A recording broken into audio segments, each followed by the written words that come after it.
Hi guys, it's P. I'm hoping that this will be a useful video for you. Sorry while I adjust the lighting here. I'm at my my work counter. I have my desk, and then I have two work counters, and this is my messy work counter. Anyway, I picked up some dies, and I don't know about you guys, but when you cut them apart, they leave little bits that are really sharp. And since I've had such issues with blood poisoning and being cut and, you know, literally 10 months of antibiotics and chemo drugs, even though I didn't have cancer, I just needed drugs that strong, I never want to do that again. And that was being cut from a piece of plastic packaging from Craft Supplies. But anyway, long story short, I never want to go through that kind of pain and the fear of losing, one of my fingers again. So I not only cut them off, and I'll show you guys how I do this, but I also use a Dremel. And this bit right here, I'm hoping you guys can see this. This is a Dremel bit, and it is called... It is a chainsaw sharpening stone, and this is what it looks. Whoop! This is what different angle, harder camera. This is what it looks like. Sorry for the glare.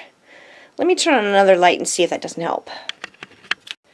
Anyway, so this is what it looks like. You get 2 in a package. And I picked this up at Ace Hardware today, and they're about $5. Home Depot, I think they're about $7. And Lowe's does not carry them. At least not here. So I'm going to show you guys what I do. Anyway, I hope you guys can see this.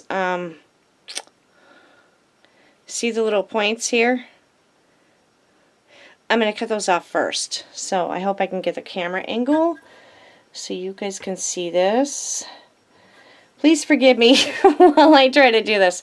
So what I usually do is I have a piece of magnet, just a spare piece, and I use these snips. These are, I don't know what brand these are. I got these on Amazon, and they came with a free pair of goggles. And I think it was like, I don't know, I want to say with the goggles, I want to say it was like $6 or $7. So I'm hoping the lighting's not too bad. Hang on.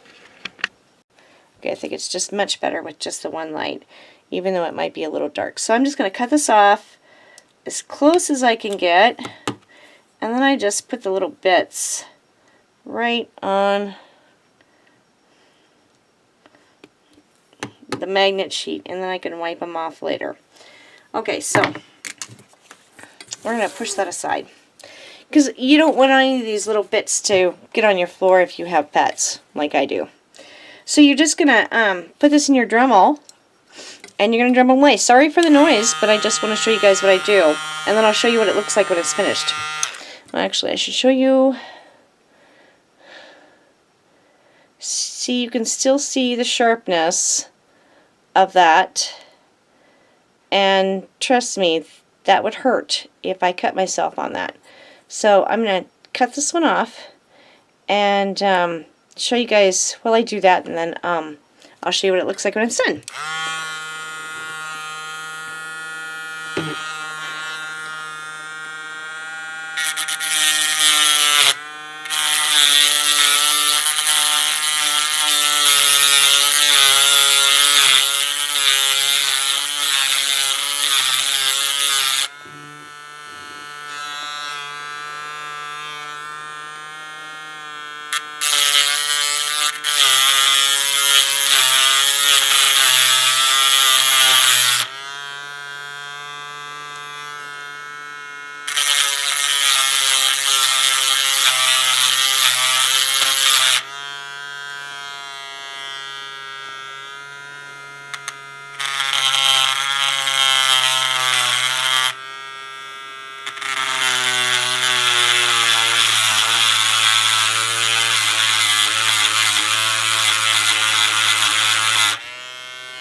Okay, so there you can see I did 2.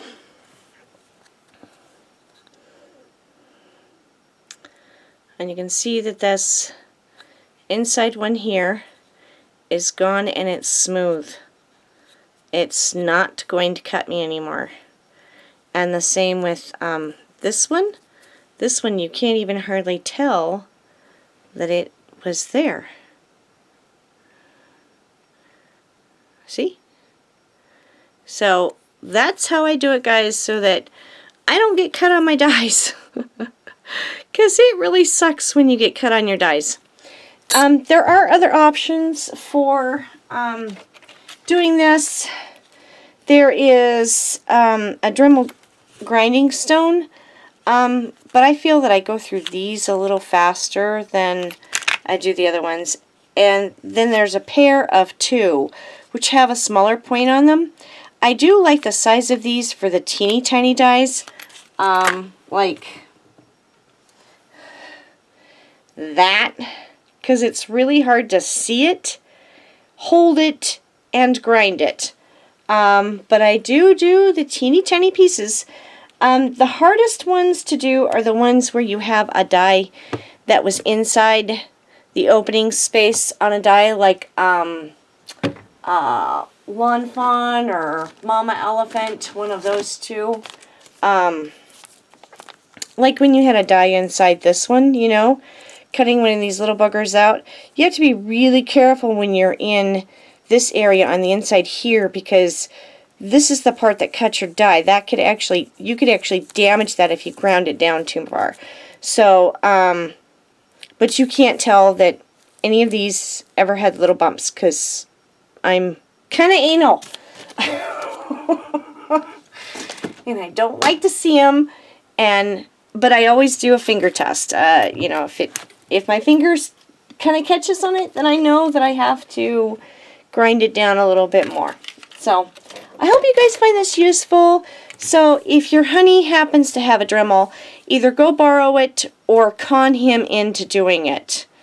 And that way, if the die is ground down too far, you can make him replace it. I totally tried that with my hummy. Yeah, my honey. And it didn't work. He's like, I'm not doing that. You're crazy. I'm like, but please. He's like, nope. You know how power tools work. You do it. And I'm like, okay. And these last a really long time, actually. These little chainsaw sharpening, what's it called? Chainsaw sharpening what? I forget. Stone. Couldn't think of the last part. Anyway, they last a really long time. You can do, I would say probably 15 to 20 die sets with a single stone, and that's grinding it down to practically nothing. And you can definitely tell that when it takes a long time to get the little burrs off, then it's time to get a new one. So, but like I said, they're $5. You know, that's way cheaper than, you know, paying a copay at the hospital for a cut finger and an infection. So, anyway, that's it, guys. I hope you make a happy memory. Happy Sunday morning to you. It's like, I don't know, 1 o'clock in the morning here, 12:30. So, but I'm going to finish these and put this away, and I have so many projects on the table. You all just would not believe the mess in my craft room. You guys think I'm so organized. Oh, Lord. I wish I had the nuts to show you now. I really don't. I am not that brave. But anyway, so that's it, guys. I will talk to you later.